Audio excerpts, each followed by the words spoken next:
नमस्कार दोस्तों, आपका अपना चैनल ईडू परिचर्चा में स्वागत है।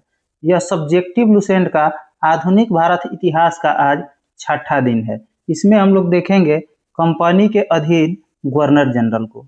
इससे पहले सेम इसी प्रकार प्राचीन भारतीय इतिहास और मध्यकालीन भारतीय इतिहास को समाप्त कर दिया गया है तथा उसका वीडियो चैनल पर अपलोड कर दिया गया है। तथा जो इडुटेरिया का 7500 प्लस सीरीज बुक आया था उसको अच्छी तरह से रिवीजन करना चाहते हैं तो मेरे द्वारा 150 टोटल वीडियो अपलोड कर दिया गया है फुल ऑप्शन डिस्कशन के साथ। आप लोग जाकर उसका प्लेलिस्ट देख सकते हैं। आज का पहला प्रश्न होगा लॉर्ड डलहौजी से। लॉर्ड डलहौजी का कार्यकाल कब से कब तक था? 1848 से लेकर 1856 तक था। द्वितीय आंग्ल सिख युद्ध जो 1848 से 49 के बीच में हुआ था, किसके समय में हुआ था? तो लॉर्ड डलहौजी के समय में हुआ था। पंजाब का ब्रिटिश शासन में विलय, पंजाब का ब्रिटिश शासन में विलय कब कर दिया गया? तो 29 मार्च 1849 को, 29 मार्च 1849 को। आगे प्रश्न है, प्रसिद्ध सिख राज का हीरा कोहिनूर किसको भेज दिया गया? तो महारानी विक्टोरिया को भेज दिया गया था। रामनगर का युद्ध कब हुआ था? तो 16 नवंबर 1848 को, 16 नवंबर 1848 को रामनगर का युद्ध हुआ था। सिलियावाला का युद्ध कब हुआ था?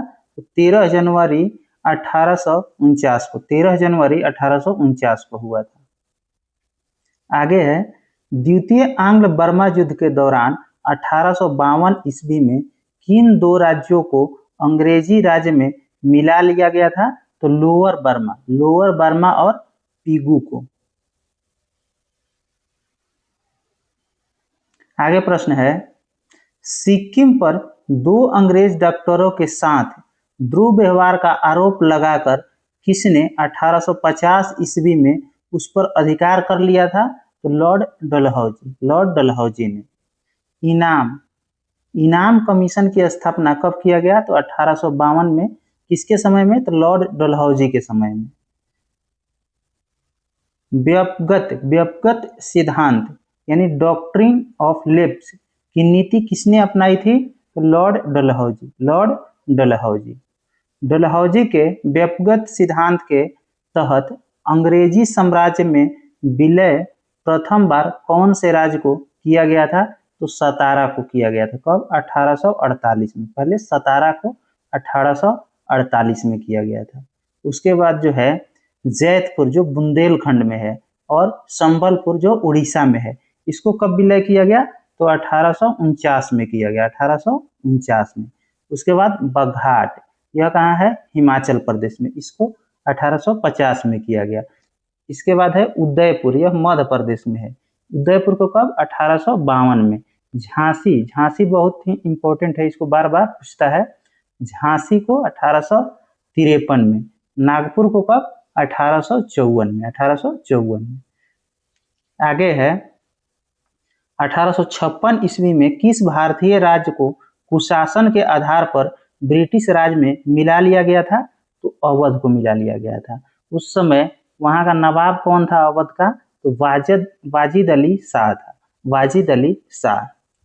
18वीं शताब्दी में अवध राज्य का संस्थापक कौन था? तो सआदत खां था।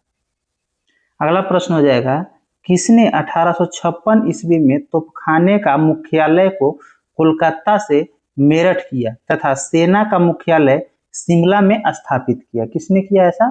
तो लॉर्ड डलहौजी ने किया। आगे प्रश्न हो जाएगा, वुड डिस्पैच को कब लागू किया गया था? तो 1854 में। यह किससे संबंधित था? तो यह शिक्षा में सुधार के लिए लाया गया था, शिक्षा में सुधार के लिए। भारत में रेलवे का जनक किसको माना जाता है? तो लॉर्ड डलहौजी को। भारत में पहली बार रेलगाड़ी कब चला था? तो 16 अप्रैल 1853 को, 16 अप्रैल 1853 को। कहाँ से? तो मुंबई से थाने के बीच में चला था। कितना किलोमीटर? तो 34 किलोमीटर चला था। आगे है, पहली बार डाक टिकट का प्रचलन एवं नया पोस्ट ऑफिस एक्ट किसके समय में पारित हुआ था? तो लॉर्ड डलहौजी के समय में, लॉर्ड डलहौजी। भारत में पहली बार सार्वजनिक निर्माण विभाग की स्थापना कब किया गया? तो 1854 में। कब? 1854 में। आगे प्रश्न है, भारत में एक स्वतंत्र लोक सेवा विभाग की स्थापना किसके समय में किया गया? तो लॉर्ड डलहौजी के समय में किया गया। भारत में पहली बार बिजली से संचालित तार सेवा कब शुरू किया गया? तो 1853 में, कोलकाता से आगरा के लिए, कोलकाता से आगरा के लिए। लॉर्ड डलहौजी ने ग्रीष्मकालीन राजधानी कहाँ बनाया था? तो शिमला को बनाया था, शिमला को। आगे है, किसके समय में अधिकारियों की नियुक्ति के लिए प्रतियोगी परीक्षा का उम्र सीमा कितना रखा था? तो लॉर्ड डलहौजी के समय में रखा था। ऐसा कितना? 18 से 23 वर्ष तक रखा था। थोड़ा प्रश्न लिखने में थोड़ा मिस्टेक हो गया है, इसको समझ लीजिए कि किसके समय में? तो लॉर्ड डलहौजी के समय में नियुक्ति के लिए प्रतियोगी परीक्षाओं की उम्र का सीमा जो है 18 से 23 रखा गया था लॉर्ड डलहौजी के समय में।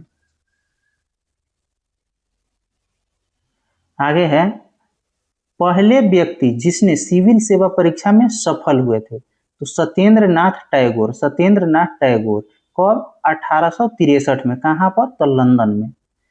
कब से इलाहाबाद एवं लंदन दोनों जगह पर परीक्षा का आयोजन किए जाने लगा? तो 1922 से, 1922 से। आगे है, लॉर्ड कैनिंग। इसका कार्यकाल 1856 से 1862 तक था। प्रश्न है, भारत में कंपनी द्वारा नियुक्त अंतिम गवर्नर जनरल तथा भारत का प्रथम वायसराय कौन हुआ? तो लॉर्ड कैनिंग हुआ, लॉर्ड कैनिंग हुआ। 1857 की क्रांति के समय वायसराय कौन था? तो लॉर्ड कैनिंग ही था, लॉर्ड कैनिंग था। किसके समय में भारत का शासन कंपनी के हाथों से सीधे ब्रिटिश सरकार के नियंत्रण में ले लिया गया? तो लॉर्ड कैनिंग के समय में, लॉर्ड कैनिंग के समय में। आगे प्रश्न है, ब्रिटिश संसद में भारतीय उच्च न्यायालय अधिनियम 1861 पेश किया गया तथा कहां-कहां उच्च न्यायालय का गठन किया गया? तो कोलकाता में किया गया, दूसरा मद्रास में और तीसरा मुंबई में किया गया। आगरा में एक उच्च न्यायालय का गठन कब किया गया, जिसे 1875 में इलाहाबाद स्थानांतरित कर दिया गया? तो 1866 में उसका गठन किया गया था। लॉर्ड कैनिंग के समय में कब विधवा पुनर्विवाह अधिनियम स्वतंत्र रूप से लागू किया गया? तो 1856 में, 1856 में। आगे प्रश्न है, भारत का पहला कानूनी विधवा विवाह कलकत्ता में 1856 ईस्वी में किसके प्रेरणा और देख रेख में संपन्न हुआ था? तो ईश्वर चंद्र विद्यासागर, ईश्वर चंद्र विद्यासागर के देख रेख में।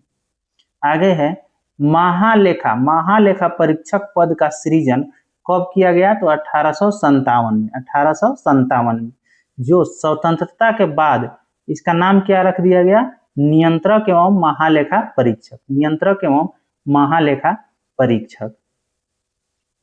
किस अधिनियम के तहत मुगल सम्राट के पद को समाप्त कर दिया गया? तो भारत शासन अधिनियम 1858 के द्वारा।